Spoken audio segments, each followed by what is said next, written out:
Welcome to our first lecture in a series of lectures about Chapter 24, which is the Employment and Discrimination Law module. This is near and dear to my heart. I practiced employment law for 20 years before I came to work for Colin, and so this is something that is very meaningful for me. But it's not just meaningful for me, it should be meaningful for you as well, because it's almost certain that you are going to have both roles in the employment relationship. You will sometimes be an employee and you will sometimes be the employer or the manager. And so you need to know employment law from both perspectives. You need to know, as you're acting as the employee, what your rights are and how you can expect those to be supported and acknowledged. But also you need to know what, if as you're managing others, what your responsibilities are to them. Employment law is, I think, the area that we work on that is most surprising for students. There will be protections that you didn't even realize you had as an employee that you in fact do have, and there will be other protections that you assume you have which you really don't have. And so I think there'll be some surprises, good and bad, as we go through this module. I do want to put a caveat out there, though, before we go very far. When I was in law school, I took at least 3 courses in this area, and I just barely started the process of learning this. We are just going to almost not even raise the major concepts. So there's a danger when you share a little bit of information that it may feel to the recipient like you're getting it all, that you're getting a robust understanding of this subject. I'm giving you enough information to make you dangerous, I guess you could say. You will not have enough to give somebody advice about an employment situation. What you will have is enough knowledge to know, wait a second, there may be an issue about that. I need to reach out to somebody in HR or maybe in the legal department of my place of employment. Please don't think, though, that I'm giving a very subtle and shaded version of the law. That requires a lot more time commitment than we're going to be able to have in this course. If you find this area of the law interesting, though, I do want to alert you to 2 courses you might consider taking. The first I routinely teach, and it is offered usually online, and it is called Employment Law. It is designed primarily for paralegal students, but if you have an interest in HR management, this would be a really smart course for you to take. We have another course, which is in our human resources, our human resources program, and I think it's 2303, it's something like that. Anyway, it's called Employment Practices. So this number may be wrong, but it's a course I used to teach. I do not commonly teach it. But this is a course very similar to the employment law course. And in fact, when I taught it, I would say 80% of the material was exactly the same.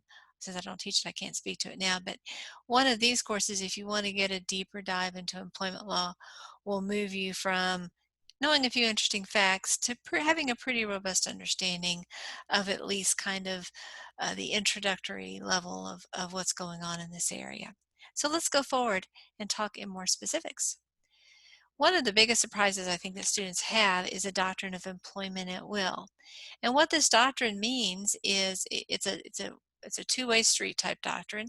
So what it means is that when I go to work for company ABC, I can quit whenever I want to. They can't sue me if I decide to quit. They can't. Now, if I have a specific employment contract that includes terms of employment and things like that, they could probably sue me for quitting. But let's say I just have a normal employment relationship. I mean, what 95% of Texans would have, where you just, go to work. You don't sign anything other than maybe legally required forms, but you aren't signing an employment contract. So you are essentially employed at will. And that means if I don't like my boss on a particular morning, and even though it's the worst time of year and the employer is going to be in tremendous amount of distress, if I up and quit without giving notice, I can do that. And the employer can't do anything to me other than potentially, if they get called, give me a bad reference. Um, that's the employee side of employment at will, but there's also the employer side, and that is that the employer can choose at any time to dismiss me for a good reason, for a bad reason, or for no reason at all. The only reason that an employer can't dismiss me for is an unlawful reason, and we'll talk about the unlawful reasons in a second. But an important thing to keep in mind is that unlawful reasons are relatively rare. Most of the reasons that an employer would fire somebody are going to be perfectly lawful. So, we might have, we might say this is an unlawful reason, and this is an unlawful reason, and this is an unlawful reason, and this is an unlawful reason. But you can see the vast majority of reasons, good and bad, are perfectly lawful. An employer can fire me because I am wearing a green shirt. Perfectly lawful. An employer can fire me because I'm late to work, even though it's the first time. Perfectly lawful. An employer can fire me because they've had a downturn in business. Perfectly lawful. All of those are lawful reasons. Examples of unlawful reasons are I can't be fired because of my gender or my race or my religion, my national origin, or my age if I'm over the age of 40. And there are some other reasons, but the vast majority of reasons you can imagine may be stupid for the employer to fire me for, may be um, uh, counterproductive, may be short-sighted, but they're not typically going to be unlawful. So the employer isn't required to give me notice, and I am not required to give notice. Now, having said that, as somebody who's hopefully being able to assist you as you advance in your career, it's a bad idea for you not to give notice before you quit. At least 2 weeks, and as you move up the hierarchy, I would recommend a month. And the reason for that is very self-serving. You want that employer to think relatively well of you because that employer is going to be one of your references for the rest of your life probably, or at least for many, many years. And so there's really no reason to antagonize somebody if you can avoid it. I mean, there are times where you do have to leave quicker than 2 weeks. Sometimes the situations truly are untenable. You're not safe at work or something along those lines. But in the vast majority of cases, it would be a very good idea for you to give the 2 weeks notice.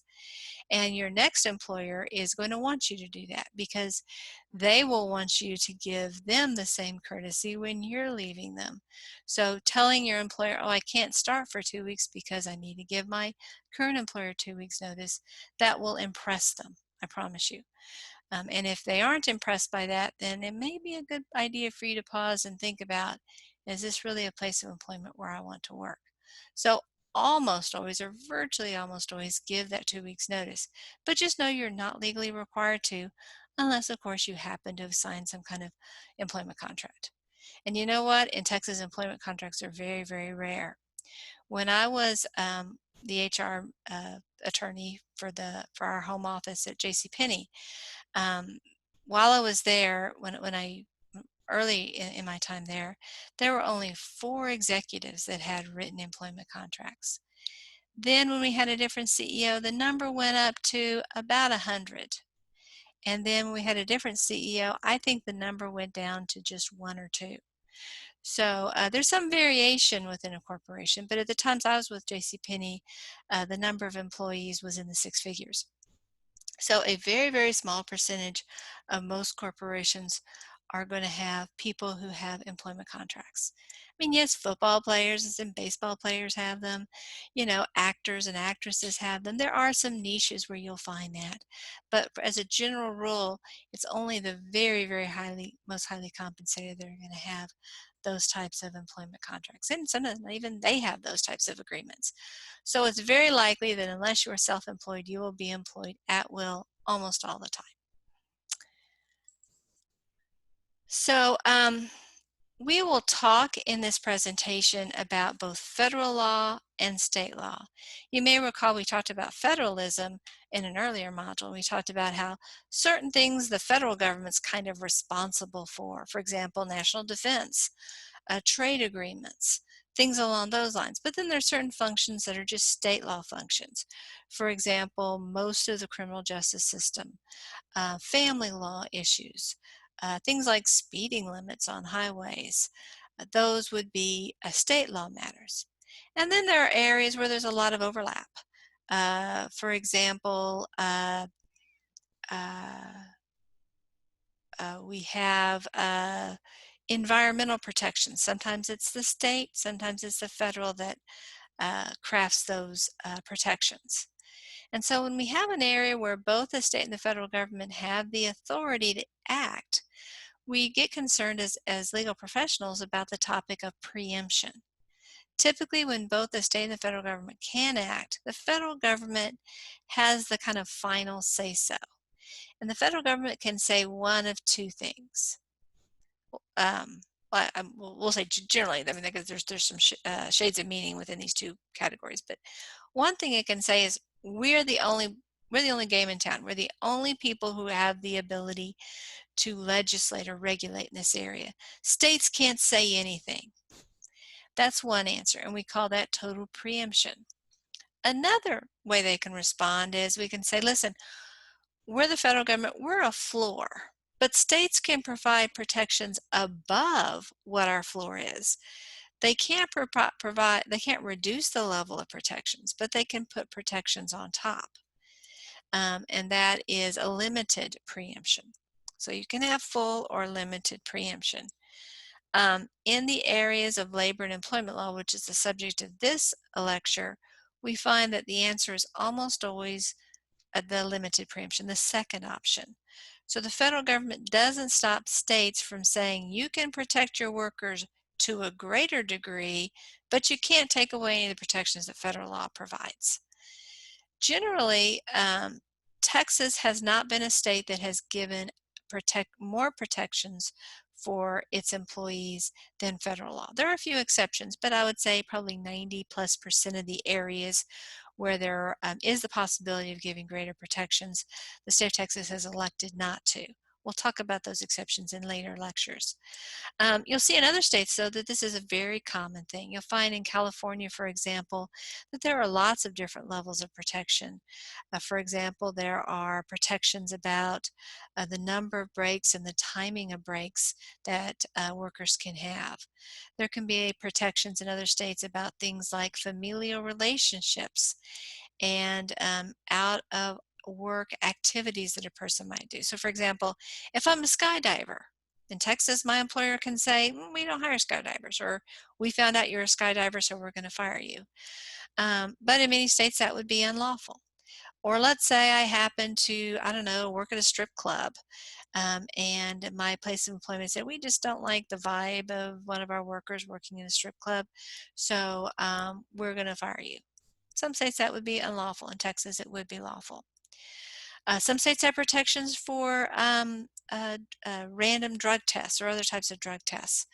Texas doesn't. There are federal protections in that area, but Texas says those federal protections we think are adequate to protect our citizens. So you can see in many states there will be additional protections, but rarely in Texas.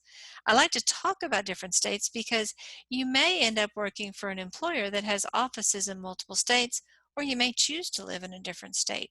And so it's important to know that the federal minimum, which is what I'm probably going to spend, 90% of this class talking about, is just a floor. And oftentimes there will be significant protections that are in addition to the federal protection. But again, in Texas, those are largely not going to be in play, which means this lecture can be quicker. So it's kind of a win-win for us in that sense. So the takeaway is federal law provides a minimum level of protection. States can provide more protection for employees, but not less. So there's really kind of three categories of employment law. And actually, in the practice amongst legal professionals who work in this area, we usually call it labor and employment law. We don't just call it employment law. So I'm kind of adding the labor to it so you can have a more complete understanding of what this area of the law is. So the first area is employment discrimination law. I would describe this area as probably about 80% of a practical matter of what gets litigated of these three categories. That's just a ballpark number. I don't have any science to back it up, but based upon my experience in Texas, I practiced in this area for 20 years, I'd say 80% of the complaints that arise are going to be employment discrimination. I mean, there's all kinds of employment discrimination theories, age, sex, religion, national origin, race, disability, things along those lines. Then another category is what is oftentimes called individual employee rights. These would include things like whistleblowing, uh, uh, uh, that's probably the big, and Fair Labor Standards Act issues. That's the other big one. FMLA would be another category. I'm going to ballpark this and say it's 7%. Actually, no, let me make this, I'm sorry, here, let me make this 15%. I thought I had gone with a 90 up here. I was debating. So this could be a little higher than 80 to 90%. I'm going to call this 15%. 5% is unionization issues, and unionization issues arise in a couple of different areas.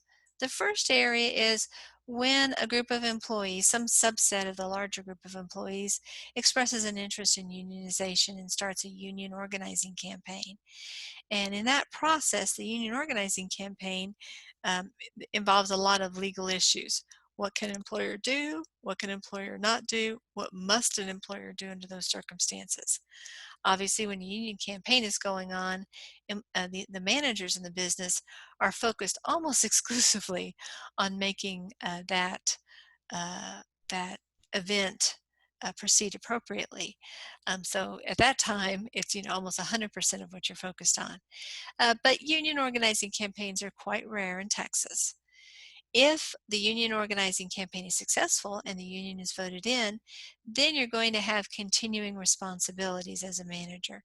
You're going to have to negotiate a contract, for example, with the union. And then once you have the contract, you're going to have to comply with those terms. And so there's usually, for example, a grievance process that is part of the union contract. And there are other things that you need to share, some information that you need to share with the business agent or the union stewards, and those involve continuing responsibilities. But if your facility is not unionized and there isn't an ongoing activity to unionize the facility, this area of the law isn't probably very relevant to you on a day-to-day basis.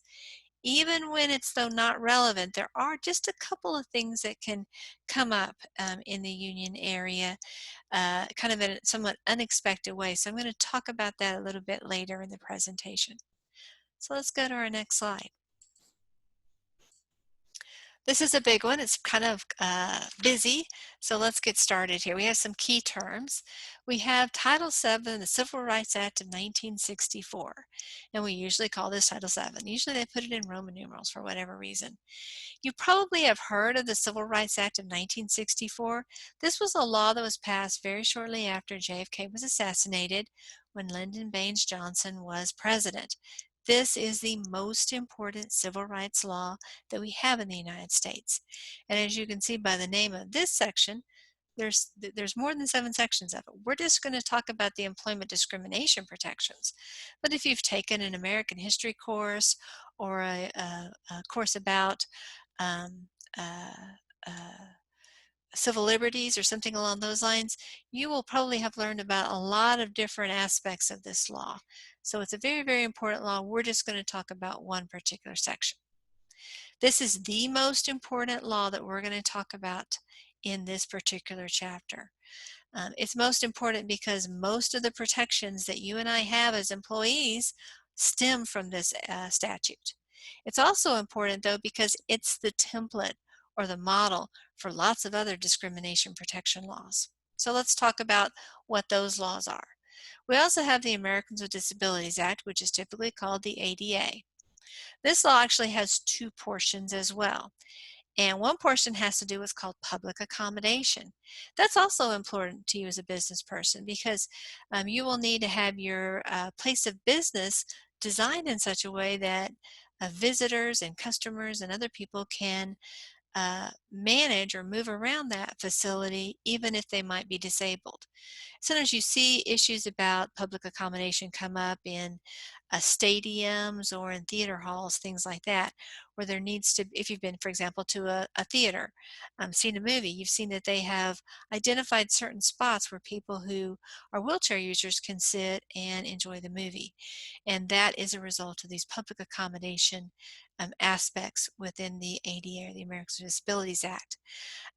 If you run a retail store, you have to make sure that your aisles are wide enough and sufficiently uncluttered so that a wheelchair user or somebody using a walker or something along those lines can uh, move to all points in the store. If I'm running a website, I need to make sure that it is accessible to somebody who may be blind. So you need to have some mechanism that will allow the website to share the information through spoken words, for example. So that's the part of title the title that deals with non-employment issues. But then, of course, there's the other section, the other half of the Americans with Disabilities Act that deals with disability discrimination. And this one is a little bit more in, well, we'll contrast it with the Title VII in just a few minutes, but this one protects people who have disabilities from discrimination based upon their disabilities. And we'll talk a little bit more about that later. Then we're going to talk about the ADEA. You can see that the ADEA has an E here, whereas this one doesn't have an E. And so the way that I remember the difference is that age has an E, but disabilities doesn't have an E. And so if you're struggling for a little mnemonic to remember, just remember actually disabilities does have an E. So disability, sorry, you're thinking I'm a crazy lady, which I probably am, but I'm not quite that crazy. The word disability doesn't have an E in it. So that's just one little mnemonic to help you remember. And of course, you can just remember the longer name, Age Discrimination and Employment Act. And this protects people who are 40 or over. If you are under 40, you can be discriminated against based upon your age. So let's say I apply for a job and I'm 39 years old, 11 months, and 27 days. I'm just days away from my 40th birthday. I apply for a job. Maybe I've got a few crow's lines around my eyes. My hair's gone prematurely gray. I'm looking maybe like I'm more like 50, honestly, than almost 40. I apply for the job and they say, we don't like white-headed people here. You're too old for us. We don't want you to go away. I immediately run to the EEOC and file a charge of discrimination. Well, guess what? If they discriminated against me before my 40th birthday, I don't have a claim, no matter how obnoxious and how mean they were about it. Similar, let's say I apply for a job when I'm 25. I'm tremendously experienced in this area. I have been working in this area for the last 7 years and have really demonstrated a high level of performance. They end up, instead of hiring me, even though I'm tremendously qualified, they hire a 50-year-old who's just been working in the industry for 2 months. And they tell me, listen, River, the reason we didn't hire you is because you're 25. That's just too young. We think you're too immature. I am justifiably steamed, angry about this, but I have no legal recourse. That's an example of the employment at will. The employer has a right to make a stupid decision. They may well have made a stupid decision, but it's not an unlawful decision. So these protections extend to the hiring situation. I can't be denied employment if I fit into one of these categories. It also applies to the situation in which I'm being fired. So if these are one of the reasons I'm being fired, that's unlawful. Or it can be some other term or condition of employment. Maybe I'm assigned to an undesirable work shift, or maybe I'm offered a lower level of pay, or maybe I'm denied a promotion, or I'm demoted. Maybe I am given an unpleasant task that other people in my particular position aren't given or aren't made to perform simply because the employer doesn't like my ethnicity or my religion or my race or something along those lines. And finally, the employer can't segregate people based upon these characteristics. So the employer can't say, well, we're going to put all the white-headed people together and all the 20-year-olds together, or we're going to put all the African Americans together and all the Asians together, et cetera, et cetera. We can't have an intentional approach of segregation. Now, obviously, when people are going out for lunch or in the break room hanging out on their own time, they're allowed to group however they want. So if it just so happens in the lunchroom, all of the Presbyterians sit at one table and all the Lutherans sit at another table, that's not the employer doing it. That's the employees on their own behalf choosing to do it. There's not a problem there. It's when the employer is directing it that it becomes problematic. So now we're going to focus on Title VII again. These next protections are about Title VII, and they protect us from race discrimination and from color discrimination. You may think, well, what's the difference between those two? Let me give you a couple of examples. Well, let's first of all talk about race, then we'll talk about color. So race is not defined in the statute. And honestly, it's a very, very difficult term to define. It's not really a biological fact. It's more of a sociological kind of concept. You can't do a DNA test and say, well, everybody who is of X race is going to have this gene. There are certain genes that are more common in certain ethnicity groups, but you can't say, everybody in this group has this characteristic and nobody in this other race has this characteristic. Having said that, we in our culture especially oftentimes focus on this dynamic, and certainly it can be the source of a significant amount of employment discrimination. And so it is a category that is probably the most important. The most charges are filed in this particular area. And so as a result, no matter what race you are protected from discrimination. So you can be African American, you can be Asian, you can be Native American, you can be uh, uh, Pacific Islander, you can be Caucasian. Any race is protected from discrimination. But some of those races are more likely to experience discrimination, unfortunately. And certainly those categories of individuals are more likely to have that situation arrive and are also more likely to be successful when they file such a charge. So now let's talk about color. Again, many times these are conflated, but they are distinct. And a way that this comes up is that imagine that I am an employer and I have two employees who both identify as African American. One of the African American employees has a relatively light skin tone. The other one has a darker skin tone. I promote the one with the lighter skin tone, even though the one with the darker skin tone has a higher level of performance, more years of service, whatever the criteria is. That would be an example of color discrimination. It's not really race discrimination because they're both members of the same racial group, but I have discriminated against skin color. And of course, that can go both ways. I could have discriminated against the lighter skin person versus the darker skin person. So so color discrimination can occur within one race, and of course, virtually every race has variations in skin tone. For one thing, some people are out in the sun more than others, but also there are some genetic components to that. And in fact, the person who is doing the discriminating might even be a member of the same race of the individual that he or she is discriminating against. Now, that's also possible in the race area as well, but that's probably less common. The idea is most people of the same race aren't going to discriminate against people of their race. But when we talk about color, you might discriminate against somebody who has a different tone to their skin than you do, even if you happen to be a member of the same race. So let's talk about religion. Religion, this protection extends to every religion, even if it's a religion that isn't commonly held by people. Maybe it's a religion that I am the only adherent to. It also applies to people who are atheists or agnostics. They are entitled to protection under the religious portion of Title VII. Religion has an interesting component unlike all of the other aspects of Title VII. it has what's called a reasonable accommodation responsibility. Let me write that phrase for you.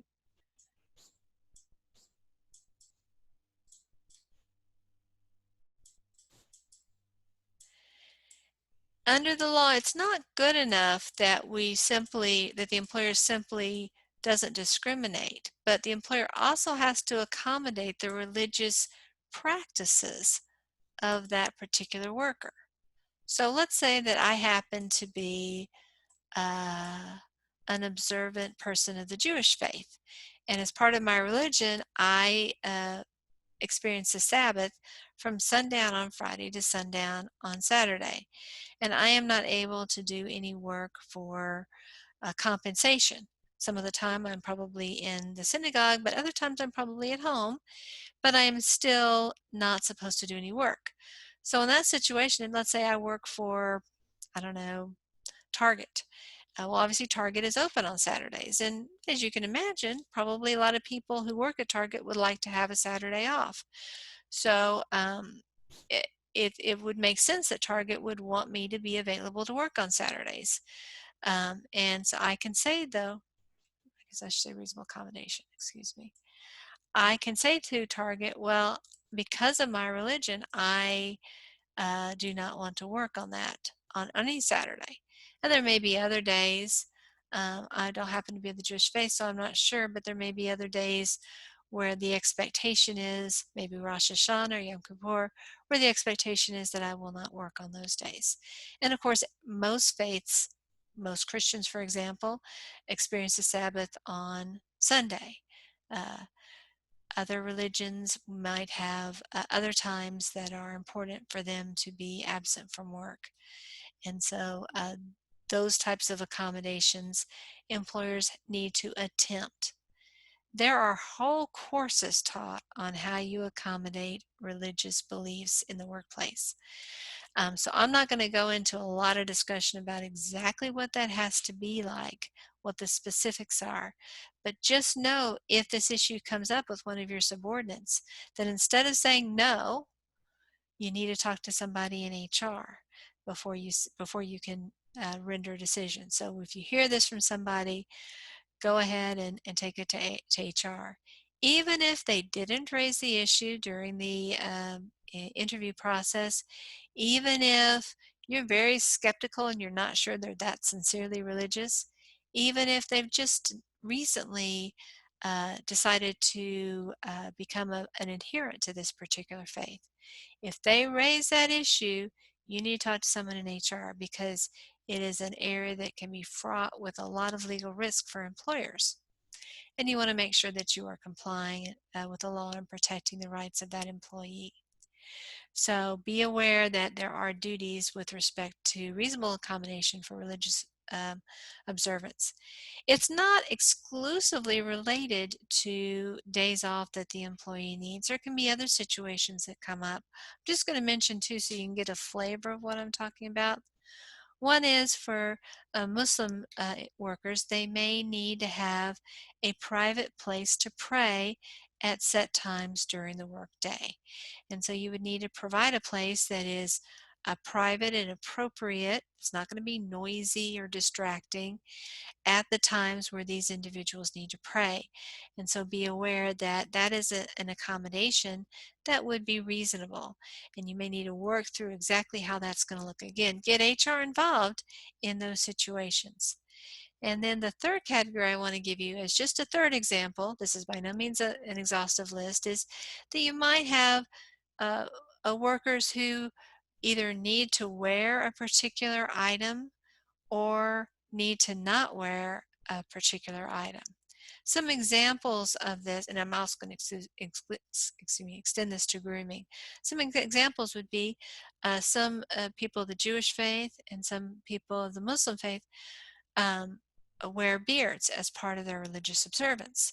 Maybe you are the manager of a fire department and you know that it's difficult to get a good seal on the masks that firemen and firewomen wear when they go into fires if there is facial hair.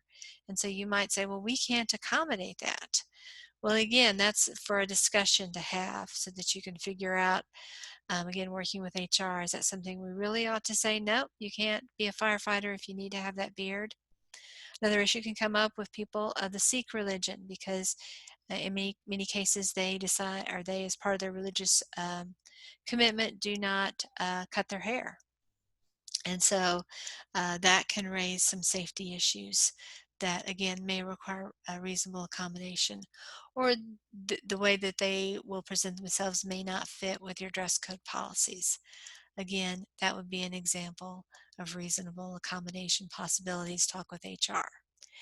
You may find people who want to wear a religious denotation. Maybe it's a yarmulke, maybe it's a cross, maybe it's a burqa, something that may identify them as being in a particular religion. Those types of clothing choices may raise some safety issues, or they may be outside the dress code. Again, before you say no, talk to somebody in HR. So in addition to just simply not discriminating against people of other religions, you do need to reasonably accommodate that person's faith. Now let's talk about sex. Sex is a very complex issue, as you can imagine, because we have just the general male-female issues. It's possible, obviously, for somebody to discriminate against someone because a person is female.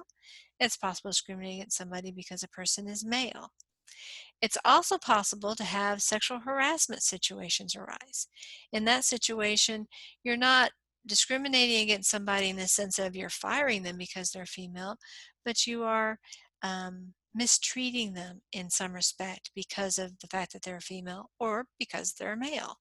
This could be a sexual come on to that person, could be touching, or it could be a sexual banter in the workplace that is uncomfortable. It doesn't have to have, though, a sexual content. For example, it could be that a woman is working in a traditionally male working environment, and the males constantly tease her and play practical jokes on her. They're not sexual in nature. They're not propositioning her or touching her, but they are doing things that make her feel very unwelcome, and she understands it's because she's a woman. That is also a type of sexual harassment. We have two new categories that have become part of the protection afforded by Title VII as sex discrimination protection as a result of a Supreme Court case in 2020. And that case extends the protections to sexual orientation and transgenderism. So let me walk you through those. So let's say that I am a woman who chooses or has romantic relationships with other women. In other words, I'm a lesbian. Um, let's say that my boss is a female and she routinely hires women, she routinely promotes women. So it's not that she's mistreats all women, but she does not care for lesbians. Maybe she believes that that's not an appropriate lifestyle choice, or for whatever reason she doesn't uh, want to work to have subordinates that are lesbians. So she decides not to hire me, or maybe she chooses to fire me. Well, now she's guilty of sex discrimination under Title VII. And again, the same protection would extend to people who are a gay, in other words, a man who is attracted to men, or somebody who is bisexual. Those individuals would also be protected from discrimination based upon their sexual orientation. And transgenderism is the situation in which a person was born anatomically one gender but identifies as another gender. So imagine baby is born, we'll say the parent's name, the baby Roberta. The baby has a vagina, a uterus, ovaries, and in every visible way as a baby appears to be a baby girl.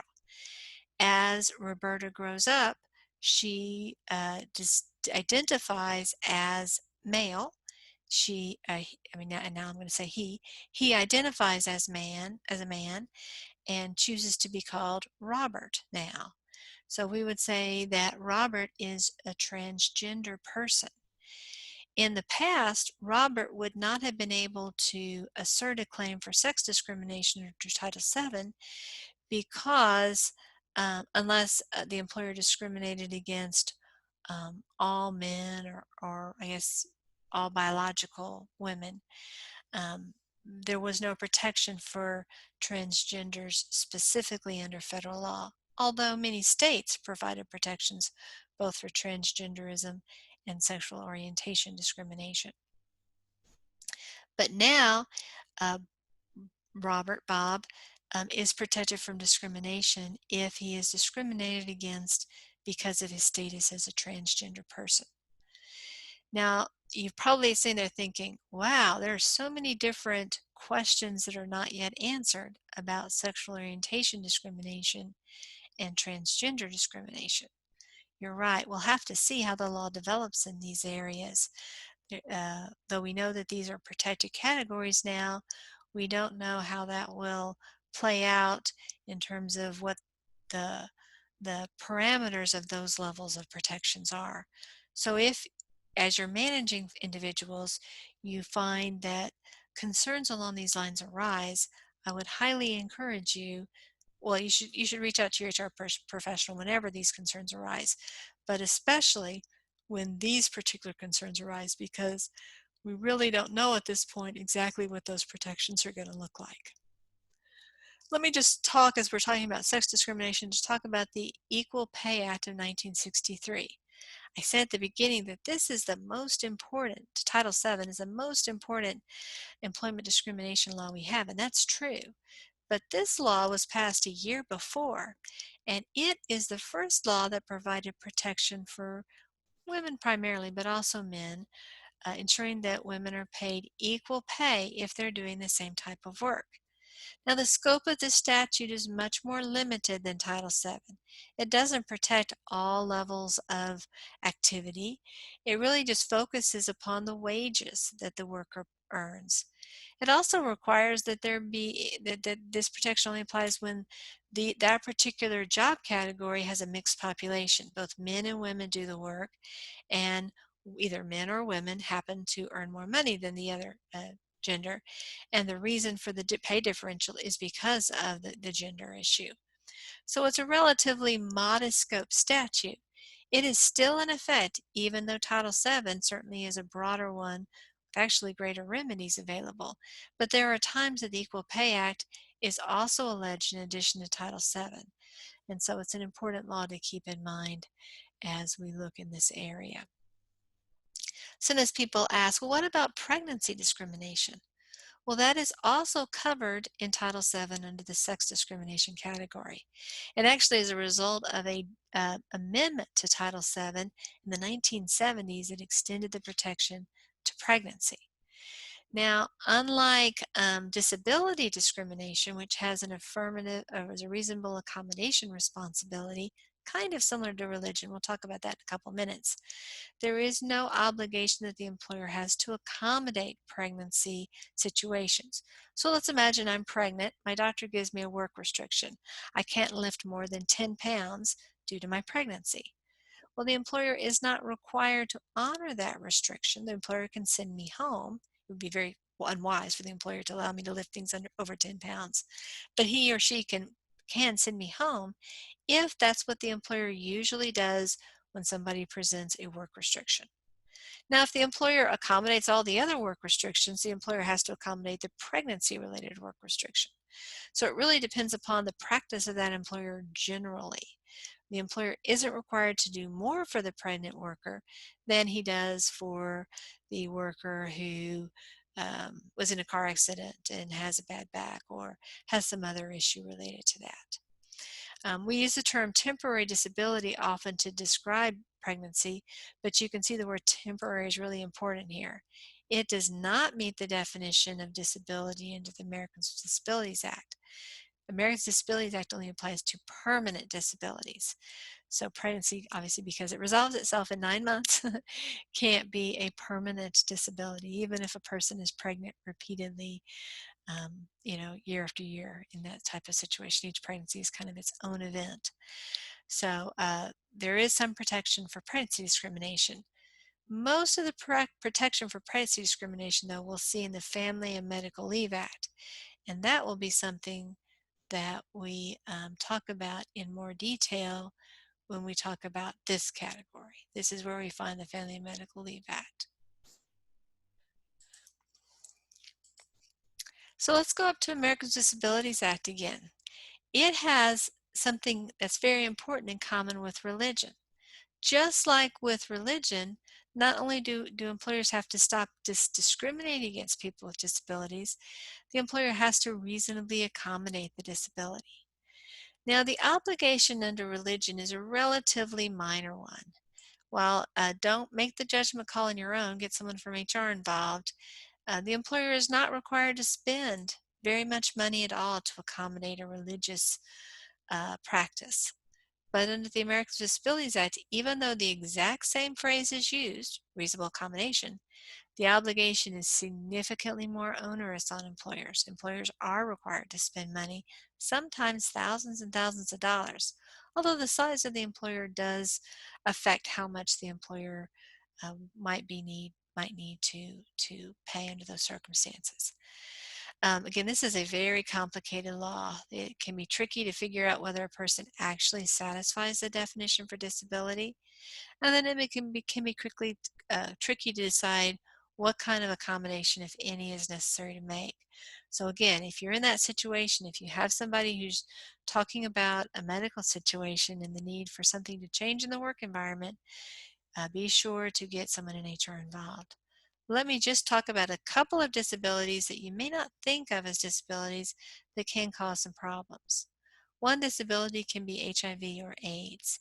Even if the person is asymptomatic, they are covered under the Americans with Disabilities Act simply by having the HIV virus. Another disability that you may not think of as a disability are mental health disabilities. Somebody who has severe depression or maybe schizophrenia or bipolar disorder. Those can be hidden disabilities, and you may not know that you have an employee with that condition. If you don't know about it, you're not required to accommodate it. But once the employee lets you know the diagnosis, that's when your obligation to accommodate kicks in. And so that's when it's really necessary to get somebody from HR involved. Other disabilities that are maybe kind of hidden can be things like cancer, fibromyalgia, which is kind of a chronic pain diagnosis. So many times individuals with these diseases may seem perfectly normal. There may not be any outward manifestation of their disease, and yet that doesn't mean that they aren't disabled. So be aware when they use terms, when they give you a diagnosis and say they need something to change, that you need to talk with someone with HR. Sometimes a reasonable accommodation of these individuals can be some kind of special technology. It can be a reduced working schedule or some time off to address that particular illness. It can be getting certain days or times off to see a therapist or a doctor for treatment options. There can be lots of different approaches, so don't assume that the one that the person is requesting isn't reasonable. Don't assume it is, though. If you're not sure, just be sure to get someone from HR involved. So let's talk about a few more protections that exist. One is national origin protection. As you can see here, this is included in the big one, the most important statute, Title VII. The line between national origin protection and national origin discrimination, race discrimination is not always clear. I will tell you that usually race discrimination is treated when the person is African American or white.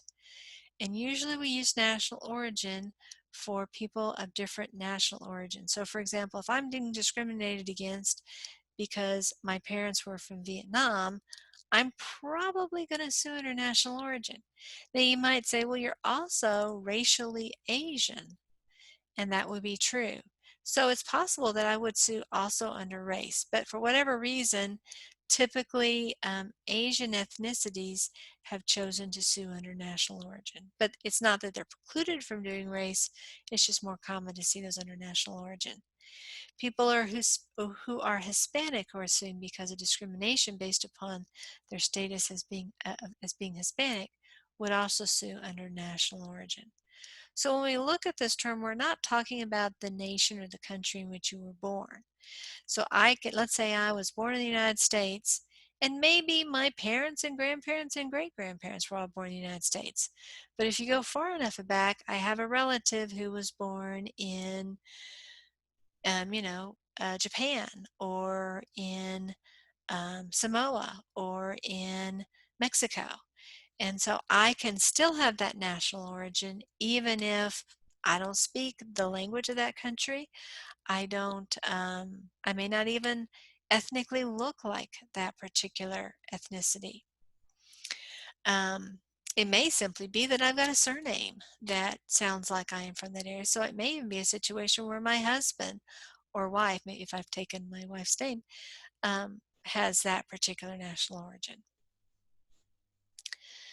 If I have an age over 40, I've already talked about this. And again, this is a protection not from Title VII, but the Age Discrimination and Employment Act. Sometimes people ask, okay, well, I get it that I'm not protected until my 40th birthday, but the situation for a 40-year-old is pretty different than the situation for a 70-year-old. How does that play out? Well, what the law assumes is that while 40-year-olds may be subject to discrimination, the situation is likely to become more severe or more likely as a person ages. And so if an employer says, well, we're going to fire all the 70-year-olds, but we're not going to fire anybody who's 40 or 50, that doesn't, the law does not permit the employer to do that. The employer can't discriminate against some people over 40 and say, well, I'm not discriminating against 40-year-olds, so I'm not violating the law. We look at each individual situation and say, well, did you fire, Teresa because she's 70? Well, if that's the reason, then that's a violation of the law, even if you didn't fire lots of other people who were 70. So you can't, it's not the case that everybody who's had their 40th birthday are all lumped together in this category. And we've already discussed disabilities under the Americans with Disabilities Act. This just again describes that reasonable accommodation duty. One characteristic that is not protected is smoking. Some states do protect smokers. It's kind of interesting.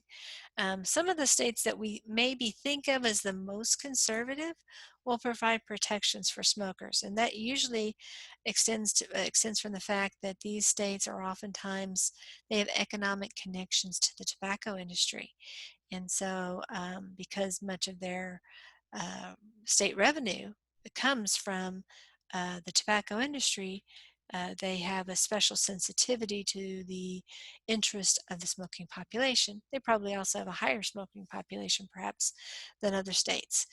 We do not have such a law in Texas, so it is perfectly okay for an employer to dismiss or decide not to hire a worker because he or she smokes. Other states also sometimes uh, preclude employers from looking at outside activities. The example I gave earlier was skydiving or working in a strip bar. Again, there's nothing in Texas law that would preclude an employer from saying, no, we're not going to hire you or we're going to fire you because you happen to be involved in this other activity. Other things that sometimes states preclude are nepotism laws. I can't favor my nephew and hire him instead of somebody else unless, of course, my nephew is the most qualified. Again, there's no law about that in Texas. In Texas, it would be perfectly lawful for an employer to favor his or her own relatives or friends or acquaintances instead of other people. Now, if all of my friends are of a certain race or of a certain religion, then that becomes problematic if I favor them because I'm then engaging in racial discrimination or religious discrimination. But if that's not in play, I can favor workers because I happen to personally like them better. Let's talk about the posters. So here's an example of a poster that is what oftentimes is going to, this is actually the EEOC poster. And this is going to describe, it's somewhat cut off here, I apologize for this, but it's going to discuss what the protections are and how the person actually exercises those protections. A poster like this needs to be in the workplace of every employer. It needs to be actually in two places. One would be a place where applicants can see it. Another place would be where employees routinely gather. Maybe you have employee lockers or an employee break room. Or maybe there's a place where the employee clocks in. Well, that would be a location where you need to have the posters. And in fact, there are several posters that employers are required to post. This is just the one for the EEOC, but you'd also find that there would be ones for the NLRB, for the Wage and Hour Administration, for OSHA. And so what many employers do is they will hire a service that will put all of those required notices into single posters. So there will be a federal poster that includes all of the posters that you need under federal law for the employment context. The employer will get two or sometimes more than two of those. And then this service will also provide state-specific posters that will respond to all of the needs under state law. And so then the employer will post those. Now the posters themselves, you can get those from the website and just print them up for free essentially. The reason why many employers choose not to do that is it's tricky to keep track of them. When a law changes or when a regulation changes, you may not be aware that you need to print out a new copy of the poster, but the poster service will be aware and they'll let you know about it. So it kind of depends on whether you want to pay for, I think it's like $20, $30 per poster. So it's not a ton of money. So many times employers say, you know what, it's just easier for me not to worry about the headache. I know I've got good posters. I'm just going to put these up. They look good. There's not 50 sheets of paper around, and I know that I'm protected. Now you may be thinking, why do I even want to put these posters up in any case? Well, you are required to put these posters up. If you don't put the posters up, you can be subject to fines. In many of the statutes, there can be a fine up to $100 a day. I've known of employers who took down the posters maybe to paint the walls and then they forgot to put them up, so the posters were down for several months. And then they face the possibility of being fined thousands and thousands of dollars simply for forgetting to put the posters up after the paint job was done or the remodel or whatever the thing was. So you do want to make sure the posters are up. Um, but I'll be honest with you, in most cases, you're not going to get fined for having the posters down because these governmental agencies don't typically do spot inspections.